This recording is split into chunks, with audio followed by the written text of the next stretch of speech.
എന്നെ അച്ഛൻ ചെയ്ത തെറ്റിന് എന്തിനാ എന്നെ ഇങ്ങനെ ശിക്ഷിക്കുന്നത്? അത് കണ്ണേട്ടന്റെ തീരുമാനം. എപ്പോഴെങ്കിലും നീ വാല് പൊക്കിയ ആ നിമിഷം നിന്റെ കഴുത്തി കിടക്കുന്ന ഈ താലി ഉണ്ടല്ലോ, അത് നിനക്ക് അഴിച്ചു മാറ്റേണ്ടി വരും.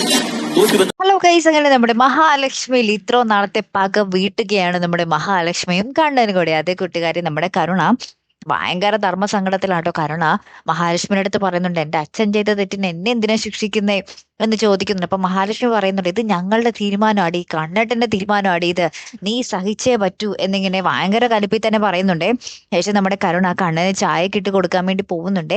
അപ്പൊ കണ്ണൻ പറയുന്നുണ്ട്, നീ എങ്ങാനും ഞാനും മഹിയും പറയുന്നതിന് അപ്പുറത്തോട്ടോ ഇപ്പുറത്തോട്ടോ ചാടിയാല് നിന്റെ കഴുത്തിൽ ഈ താലി പിന്നെ കാണില്ല എന്ന് നമ്മുടെ കണ്ണൻ പറഞ്ഞ് ഭീഷണിപ്പെടുത്തുന്നുണ്ട്. അപ്പൊ കരുണ ആകപ്പാട് ധർമ്മസങ്കടത്തിലാണ്. കണ്ണന്റെയും മഹാലക്ഷ്മിയുടെയും കളിപ്പാവയായി ഇനി ജീവിക്കാനേ നമ്മുടെ കരുണയ്ക്ക് പറ്റത്തുള്ളൂ. അപ്പൊ ഇത് കരുണ നമ്മുടെ മുത്തശ്ശിനെയും പ്രതാപൻ അറിയിക്കുന്നുണ്ട്. അപ്പൊ മുത്തശ്ശി പറയുന്നുണ്ട്, എടാ അത് ഇത്രയും നാളത്തെ അവളുടെ പ്രതികാരമാടാ, ഇനി മഹാലക്ഷ്മി പറയും കരുണ മോള് കേൾക്കും, അങ്ങനെയാണ് ഇനി അവിടെ സംഭവിക്കാൻ പോകുന്നത് എന്ന് പറയാണ്. അപ്പൊ പ്രതാപൻ ആകപ്പാട് തലക്കിങ്ങനെ വട്ടുപിടിച്ചിങ്ങനെ നിൽക്കുന്നുണ്ടേ.